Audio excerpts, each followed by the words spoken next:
It's May 15th, 2025.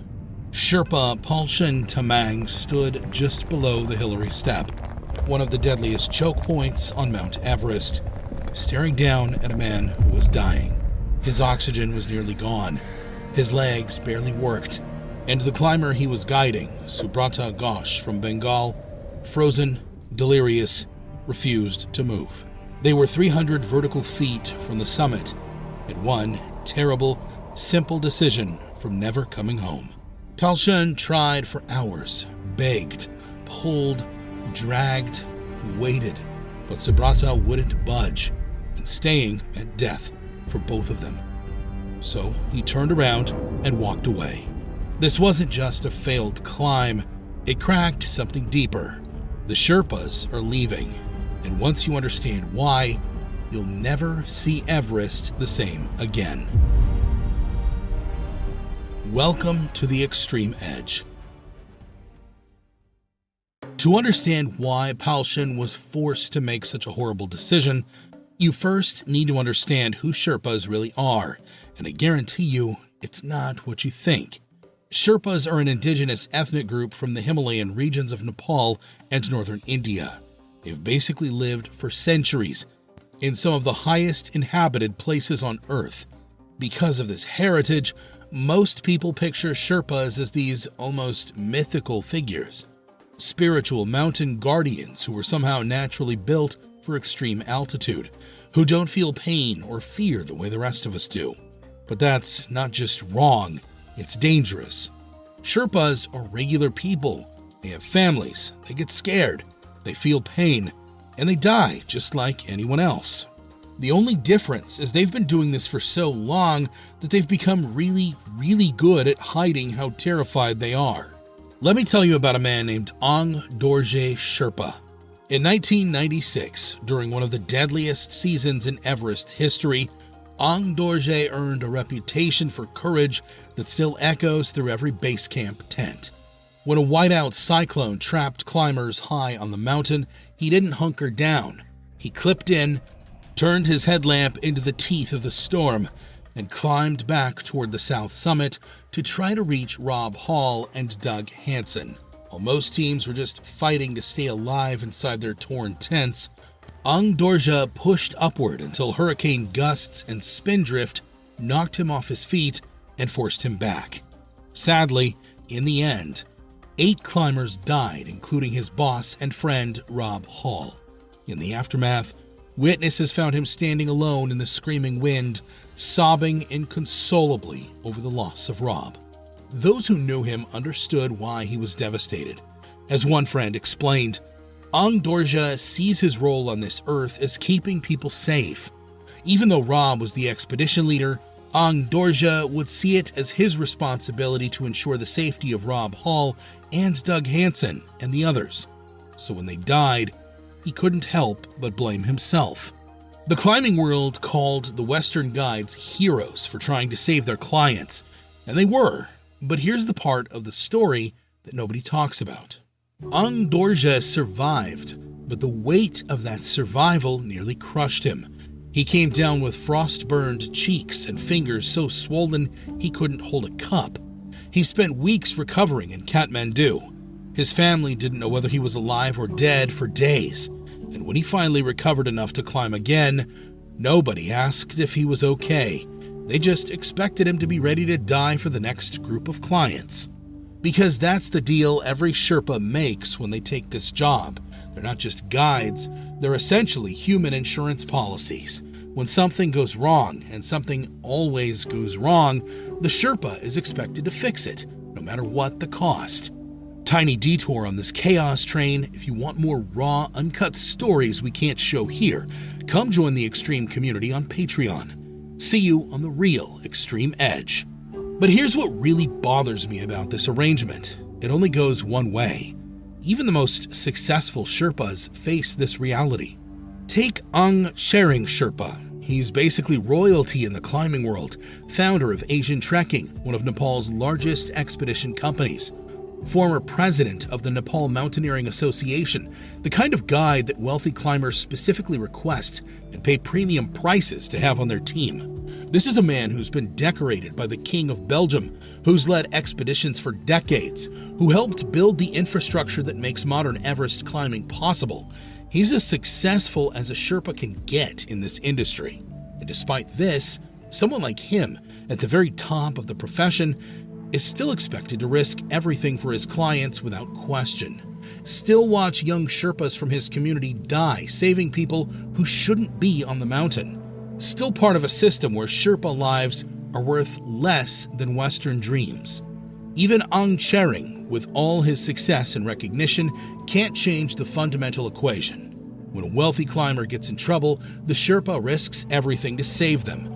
But when a Sherpa is the one hanging off a cliff, when they're the ones suffocating in the death zone, who do you think comes to their rescue? No one.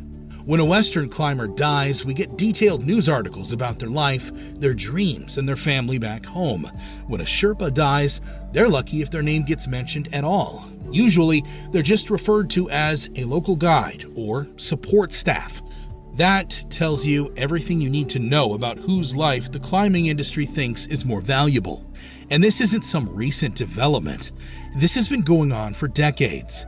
Tenzing Norgay, the Sherpa who first summited Everest with Edmund Hillary in 1953, was essentially written out of history for years.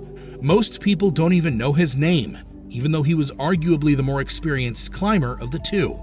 The myth of the superhuman Sherpa has created this expectation that these men, and they are almost always men, should be willing to die for people who wouldn't do the same for them. And somehow we've convinced ourselves that this is normal, even noble. But what happens when the people we expect to sacrifice everything finally say no? What happens when they decide their lives are worth more than someone else's adventure? That's exactly what's starting to happen on Everest. And what happened to Palchen and Subrata was just the beginning.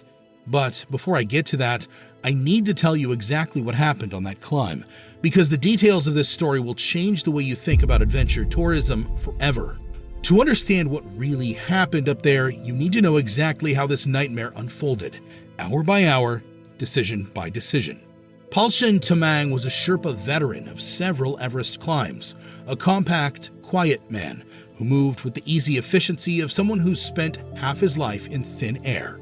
He guided everyone from wealthy CEOs to first-timers, and he'd learned to spot trouble before it started. But nothing in his experience prepared him for Subrata Ghosh.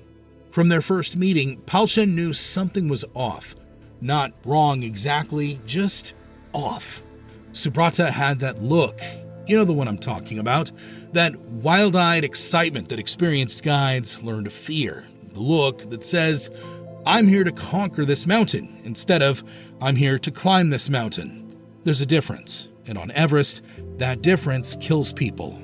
Expedition manager Bodraj Bandari would later tell reporters that Subrata was overexcited and ignored repeated warnings. But the thing about being a Sherpa guide is, you can't just turn down a client because they seem too eager and say, sorry sir, but your eyes are a little too bright for my comfort.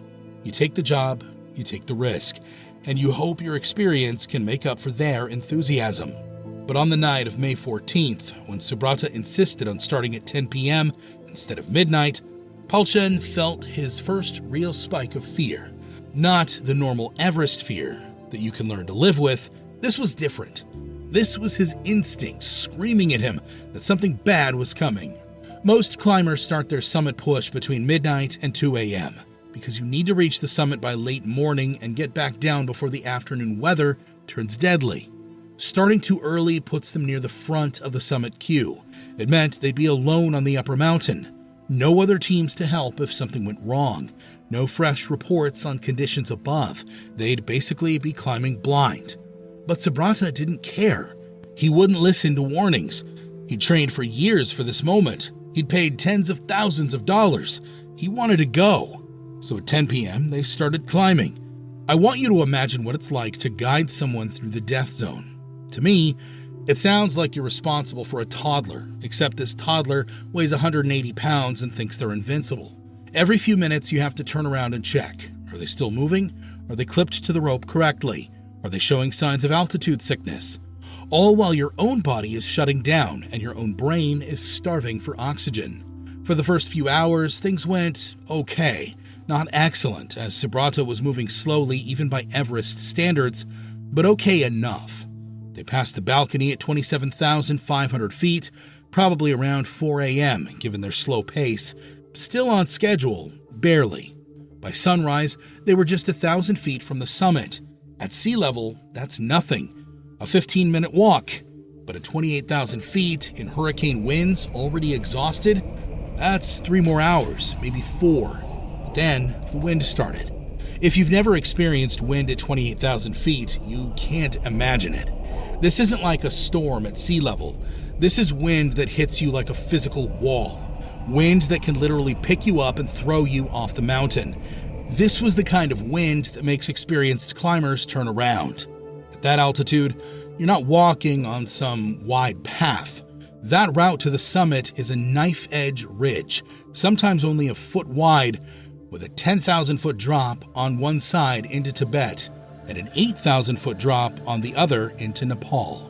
You're balancing on a tightrope of ice and rock, where even without wind, one wrong foot placement means death.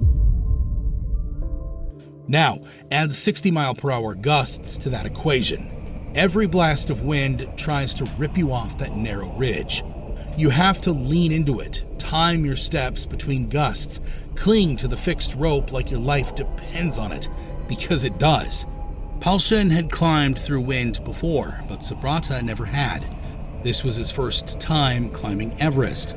Palchen tried to check on Subrata, and this must have been when he first noticed, to his dismay, things weren't all right. Subrata kept falling further behind schedule every switchback. Did he signal to him? Did he let him know in the universal mountaineering gesture that we need to go down? I don't know. Either way, Subrata either didn't see it or didn't want to see it. He just kept climbing, one foot, then the other, painfully slow, but determined to reach the summit. Now, you might be asking, why on earth didn't Palchen just call it off? Clearly, he must have known Subrata was not acting rationally. But here's something people don't understand about guiding on Everest. You can't physically force someone to turn around. You can't grab a grown man and drag him down the mountain when he's determined to go up.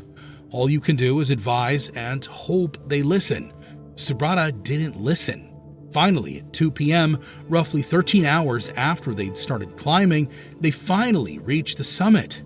Subrata raised his arms in triumph, took out his camera, posed for the photos that would prove to everyone back home that he'd done it. Palchen probably stood off to the side while he did his guide business of checking his oxygen gauge for the 100th time, watching the clouds building in the south, feeling the wind getting stronger, calculating how much time they had left. The math was simple and terrifying. They'd been climbing for 13 hours. They had maybe 4 hours of oxygen left. The descent would take at least 6 hours in good conditions. In these winds, maybe 8. Palchen probably knew they were in serious trouble, but here's the thing about being a Sherpa guide. You don't get to panic. You don't get to show fear, because the moment your client sees terror in your eyes, they stop functioning entirely. So Palchen buried his fear, pointed down the mountain, and started the descent. The first hour went better than he expected. Subrata was exhausted, stumbling every few steps, but he was moving. They made it past the south summit, past the Cornice Traverse. Every step is a small miracle, every minute stretching their luck thinner. Then they reached the Hillary Step. And before I explain what happened next, picture it. You're at 28,700 feet. The air is so thin that your body is literally dying cell by cell. Below you is a 10,000-foot drop into nothingness. Above you is a 40-foot wall of rock and ice that you need to downclimb, backwards, while exhausted in hurricane winds. And that's when Subrata Ghosh sat down in the snow and spoke 4 words that changed everything. I can't see anything. Now, sudden blindness at altitude isn't uncommon. When your brain doesn't get enough oxygen, your vision is one of the first things to go. Palchen had seen it before. He knew what to do. Get the client down fast before the altitude sickness got worse. But then Subrata said something that made Palchen's blood run cold. "I won't move." Let that sink in. At 28,700 feet, in the middle of the death zone, with rescue impossible and oxygen running out, Subrata didn't collapse, he didn't pass out, he made a conscious decision to stop trying. I've read blogs written by adventurers and survival experts who study extreme survival situations. And this is actually more common than you'd think. It's called give-up-itis. When the human brain is pushed beyond its limits, sometimes it just quits. Not dramatically, not with a scream or a fight. It just decides that sitting down and dying is easier than taking one more step. But understanding it doesn't make it any less terrifying when you're watching it happen. And what followed was 8 hours that would haunt Palchen for the rest of his life. First, he tried talking in broken English, in Nepali, in the universal language of desperation. He probably brought up everything he could think of. Subrata's family waiting at home, the celebration that would greet him when he returned, how close they were to safety. But how do you reason with someone whose brain has stopped working properly? When words failed, Palchen did something that goes beyond any job description, beyond any amount of money he was being paid. He decided to physically drag his client to safety. I want you to really think about this. Walking at sea level, even a few feet, is exhausting, let alone dragging another adult. At 28,700 feet, where every step feels like running a marathon, where your body is shutting down minute by minute for the lack of oxygen, Palchen tried to carry another human being for 4 excruciating hours. His muscles must have been screaming for oxygen that wasn't there. His back bent under the weight. His own vision started to blur from the effort. And after all that pain, all that heroic effort, they just moved 300 feet.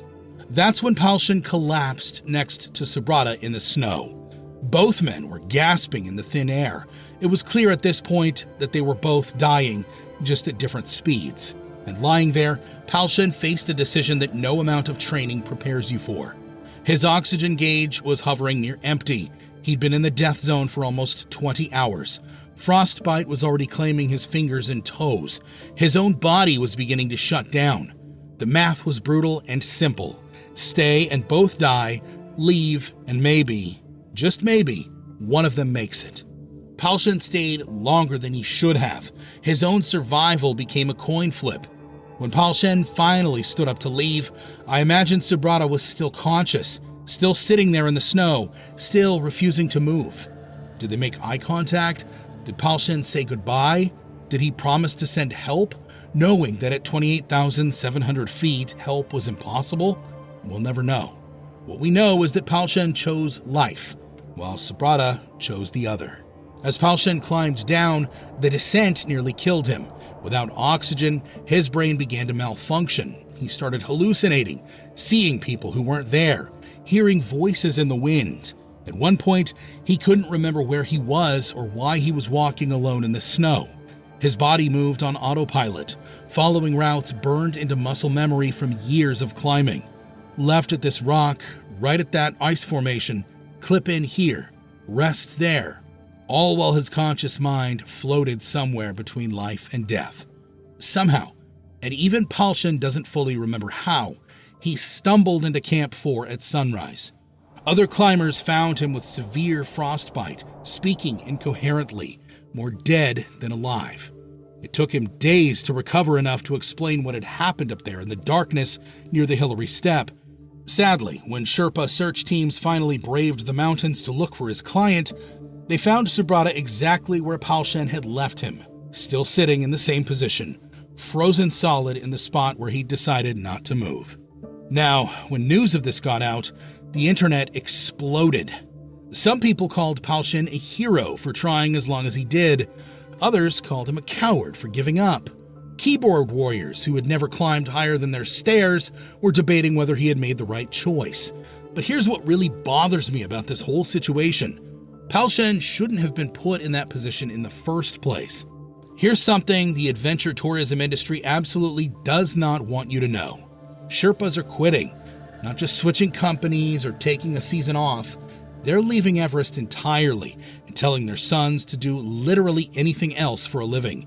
And when I started digging into why this is happening, I found something chilling. Let me tell you something. Most Sherpas are whispering, if not outright saying to the world, Everest is not the same mountain their fathers climbed. And the numbers back them up. In 1996, which was considered a busy year at the time, fewer than 100 people managed to reach Everest's summit. By 2023, that number was over 650. Picture that for a second. 650 people are trying to climb the world's most dangerous mountain in a single season. It's like turning a Formula One racetrack into rush hour traffic, except this racetrack is made of ice that shifts with every storm, ice cracks that open overnight, and avalanche zones that change by the hour. The Hillary Step, where Palchen and Subrata got stuck, now regularly has lines of climbers waiting their turn. Actual lines. On Mount Everest, at 28,800 feet, every minute you wait is a minute closer to death. And who do you think is managing this chaos? Who's setting up the safety ropes, carrying the extra oxygen tanks, and making sure all of these inexperienced climbers don't kill themselves? The Sherpas. But here's the part that made me want to throw my laptop across the room. Most of these people have no business being on Everest. Peer-reviewed data and veteran guides today estimate that as many as 2/3 of people attempting Everest have never been above 20,000 feet before. Think about that. Imagine trying to climb the world's tallest mountain, having never even experienced the kind of altitude that starts shutting down your organs. It's like showing up to perform brain surgery because you watched a YouTube video about it. And when these unprepared climbers get in trouble, which happens constantly, who do you think risks their life to save them? The Sherpas don't just carry gear anymore. They've become babysitters, bodyguards, emergency medical technicians, and suicide prevention counselors, all rolled into one. They're expected to not just guide people up the mountain, but to keep them alive when their terrible decisions catch up with them. And they're getting paid almost nothing to do it. A Sherpa guide might make $3,000 to $5,000 for a season that could easily kill them. Meanwhile, clients are paying $50,000 to $100,000 for the privilege of being guided. You do the math. The people taking the biggest risks are getting paid the least. But the money isn't even the worst part. The worst part is what this is doing to Sherpa families and communities. Traditional Sherpa culture has always had a deep spiritual connection to the mountains. Everest, or Chomolungma as they call it, isn't just a tourist destination. It's sacred. It's literally a goddess in their religion. But when your sacred mountain becomes a conveyor belt for thrill seekers, when your sons and fathers are dying to help strangers take selfies at 29,000 feet, how long before that spiritual connection breaks completely? Many Sherpa families are now actively discouraging their children from becoming guides. They're pushing them toward education, towards jobs in the cities, toward anything that doesn't involve risking their lives so people can check something off their bucket list. And honestly, I don't blame them at all. Because what happened to Palchen wasn't just a tragic accident, it was the inevitable result of a system that's completely broken. So here's the question we have to ask ourselves. Is Mount Everest still about adventure, or has it just become death with really good marketing? Real adventure has always involved risk, but it also involved preparation, respect, and understanding that some things are bigger than your personal goals. When you climb a mountain like Everest, you're not just risking your own life, you're risking the lives of everyone who might have to come save you. But somewhere along the way, Everest has turned into a commodity you can buy. And people are convinced that as long as they have enough money, someone else will handle all the dangerous parts for them. Subrata Ghosh wasn't a bad person. From everything I've read about him, he was passionate about climbing, excited to achieve his dream. But his excitement led him to make a series of decisions that put both him and his guide in mortal danger. And that's become the pattern on Everest. Clients treat Sherpas like a safety net, assuming that someone else will always be there to handle the consequences of their poor choices. But safety nets can break, and when they do, real people die. The tragedy isn't just that Subrata died, the tragedy is that his death was completely preventable. If he had listened to his guide's advice, if he had respected the mountain instead of trying to conquer it, both men probably would have made it home safely. But that would have required something our adventure tourism culture doesn't seem to value anymore: humility. For me, The courage Palchen showed trying to save Subrata for 8 hours in the death zone is incredible. But what's even more incredible is that he was put in that position in the first place. And the real tragedy here isn't what happened in those final moments at the Hillary step. The real tragedy is that we've built an entire industry around the expectation that some people should be willing to die for other people's adventures. And the people who've been carrying that burden for decades are finally saying no. Maybe it's time we listen to them. What do you think Palchen should have done? Should he have stayed with Subrata, even if it meant both of them dying? Or did he make the only choice that made sense in that situation? Let me know in the comments. Thanks for watching, and I'll see you in the next one. Stay bold and live brave.